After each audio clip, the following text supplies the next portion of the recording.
नमस्कार किसान भाइयों। क्या आप जानते हैं कि गर्मियों के सीजन में वो कौन सी फसल है जो महज 60 से 65 दिनों में आपकी जेब में मोटा पैसा डाल सकती है, लेकिन साथ ही अगर सही तकनीक न अपनाई जाए तो पूरी लागत मिट्टी में भी मिला सकती है। जी हाँ, हम बात कर रहे हैं गर्मियों के राजा तरबूज की खेती की। अक्सर देखा गया है कि किसान भाई जोश में आकर तरबूज लगा तो लेते हैं, लेकिन कभी फल मक्खी पूरी फसल खराब कर देती है, तो कभी फल का साइज छोटा रह जाने की वजह से मंडी में भाव नहीं मिलता। आज का ये वीडियो सिर्फ खेती की जानकारी नहीं है, बल्कि एक ऐसा प्रैक्टिकल गाइड है जो ये सुनिश्चित करेगा कि आपको इस बार नुकसान का मुंह ना देखना पड़े। हम बात करेंगे खेत की तैयारी से लेकर उस सीक्रेट खाद शेड्यूल की जिससे फल का वजन 5 किलो के पार जाएगा, और जानेंगे कि कैसे आप अपनी फसल को 10 दिन पहले तैयार करके मंडी में सबसे महंगा भाव ले सकते हैं। अगर आप चाहते हैं कि इस बार की गर्मी आपके बैंक बैलेंस के लिए ठंडी हवा का झोंका बनकर आए, तो ये वीडियो अंत तक बिना स्किप किए देखिएगा, क्योंकि एक छोटी सी चूक भी मुनाफे को घाटे में बदल सकती है। दोस्तों, स्वागत है आप सभी का हमारे चैनल पर, जहां हम करते हैं सीधी बात किसान के हित में। वीडियो में आगे बढ़ने से पहले मेरी आपसे एक दिल से गुजारिश है कि अगर आप चाहते हैं कि हम ऐसे ही बिल्कुल बारीकी से रिसर्च करके वीडियो बनाते रहें, तो अभी इसी वक्त वीडियो को लाइक कर दीजिए, और अगर चैनल पर नए हैं तो सब्सक्राइब वाला लाल बटन दबाकर घंटी जरूर बजा दें। चलिए, आज की चर्चा शुरू करने से पहले एक छोटा सा सवाल आपके लिए, जिसका जवाब आपको कमेंट में देना है। पिछले साल या उससे पहले आपने तरबूज की कौन सी वैरायटी लगाई थी, और उसमें सबसे बड़ी दिक्कत क्या आई थी? क्या वो बीमारी थी या फलों का छोटा साइज? कमेंट करके जरूर बताएं, ताकि हम आने वाले वीडियो में उन समस्याओं का समाधान कर सकें। सबसे पहले बात करते हैं उस बुनियादी गलती की जो 90% किसान शुरुआत में ही कर देते हैं, और वो है सही समय और सही जमीन का चुनाव न करना। देखिए किसान भाइयों, तरबूज को चाहिए गर्मी और सूखी जलवायु। अगर आप भारी काली मिट्टी या ऐसी जगह तरबूज लगा रहे हैं जहां पानी भरता है, तो आप रिस्क ले रहे हैं। तरबूज के लिए सबसे बेस्ट है रेतीली दोमट मिट्टी या हल्की मिट्टी, जिसका पीएच मान 6 से 7 के बीच हो।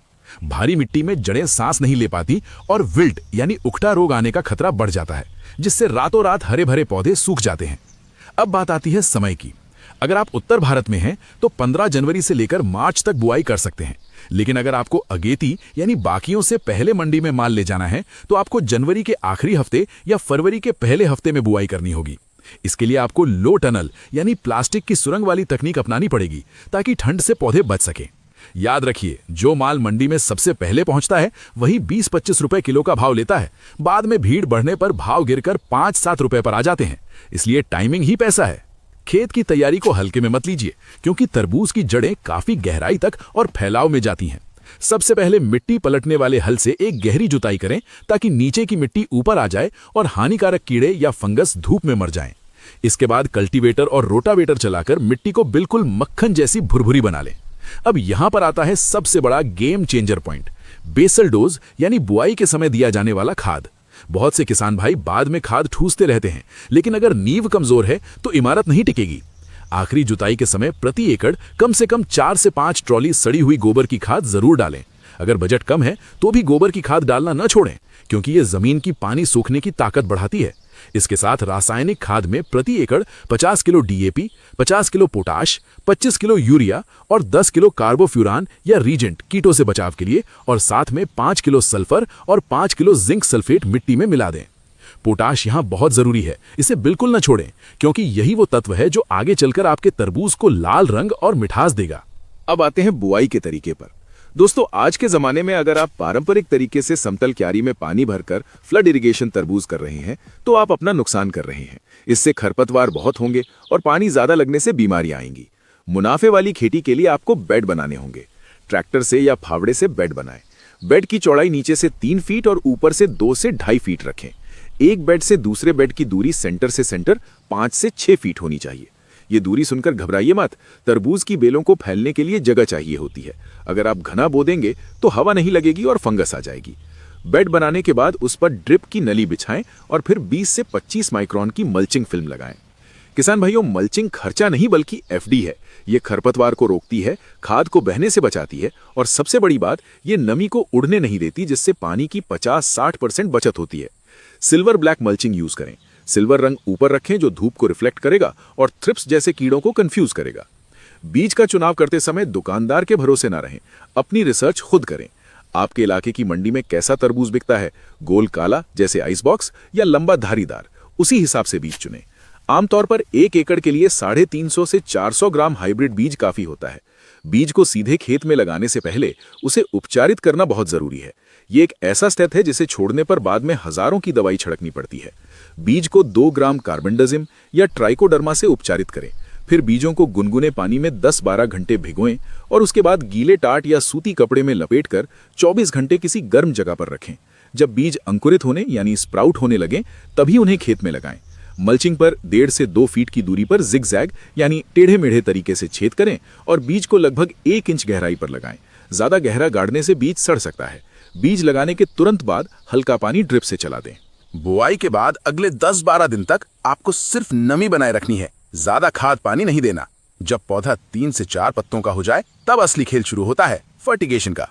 ड्रिप के माध्यम से खाद देने को फर्टिगेशन कहते हैं। शुरुआती 20-25 दिनों में पौधे को बढ़ने के लिए नाइट्रोजन और फास्फोरस चाहिए।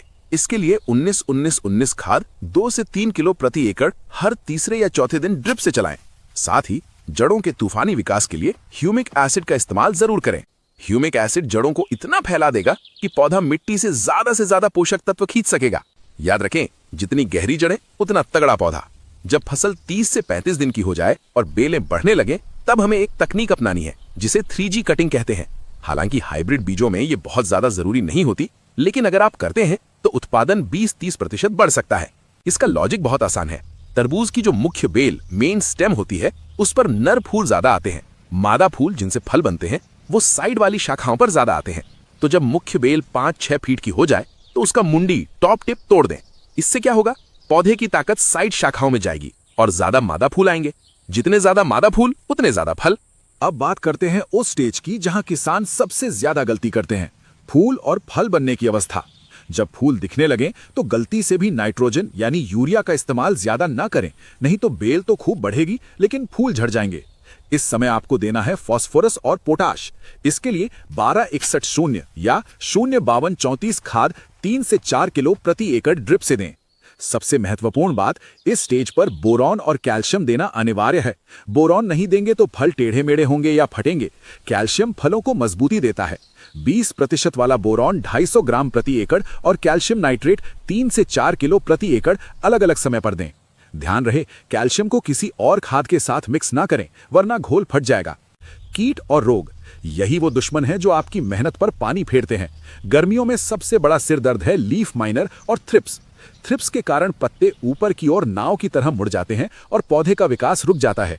इसके लिए इमिडाक्लोप्रिड या थियामेथॉक्सैम का स्प्रे 10 से 15 दिन के अंतराल पर करते रहें। अगर लाल मकड़ी यानी माइट्स आ जाएं तो पत्ते नीचे की ओर मुड़ते हैं। इसके लिए ओबेरॉन या माइटिसिडे का स्प्रे करें। लेकिन सबसे खतरनाक दुश्मन है फ्रूट फ्लाई यानी फल मक्खी। ये मक्खी जब फल छोटे नींबू के आकार के होते हैं तब उनमें डंक मारकर अंडे दे देती है। बाहर से फल ठीक दिखता है लेकिन अंदर कीड़े पड़ जाते हैं और फल सड़ जाता है। इससे बचने का सबसे सस्ता और बेस्ट तरीका है फेरोमोन ट्रैप। बाजार से फ्रूट फ्लाई ट्रैप लाएं और 1 एकड़ में 10 से 12 जगह टांग दें। इसमें एक गंध होती है जो नर मक्खी को आकर्षित करती है और वो इसमें फंसकर मर जाती है। इससे प्रजनन रुक जाता है। ये खर्चा 500 रुपए का है, लेकिन ये आपके 50,000 रुपए के तरबूज बचा सकता है। फंगस जनित रोगों जैसे डाउनी मिल्ड्यू से बचने के लिए मैंकोजेब या रिडोमिल का स्प्रे समय समय पर करते रहें। सिंचाई प्रबंधन यानी वाटर मैनेजमेंट गर्मियों में एक कला है। बहुत से किसान सोचते हैं कि गर्मी है तो खूब पानी दो। ये गलत है। जब फूल आ रहे हों तब पानी नियंत्रित रखें। ज्यादा पानी से फूल गिर जाएंगे, लेकिन जैसे ही फल मटर के दाने के बराबर हो जाए पानी की मात्रा बढ़ा दें।